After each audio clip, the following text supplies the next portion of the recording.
Dahil maraming nagtatanong sa akin kung ano nga ba ang Waveful, ito na ang sagot sa mga tanong nyo. Ano ba ang Waveful? Ang Waveful ay isang social media platform na pwedeng ihalin tulad sa Facebook, Instagram, and on TikTok. Pwede kang mag-post ng photos, videos, at kung ano-ano pang content. Pero ang kaibahan nito, pwede kang kumita kahit wala kang maraming followers. Oo, tama ang nabasa mo. Sa mga kilalang social media apps, kailangan mo munang mag-ipon ng followers, views, o makakuha ng sponsorships bago ka magsimulang kumita. Pero sa Waveful, kapag nakakuha ka ng 5 super likes sa isang post, monetize na agad ang account mo.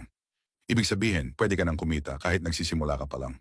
Legit ba ang Waveful? Oh, legit na legit.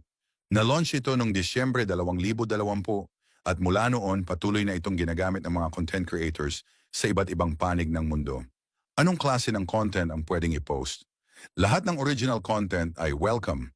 Pwedeng kwento ng buhay mo, travel moments, hobby videos, daily selfies, o kahit mga opinion mo.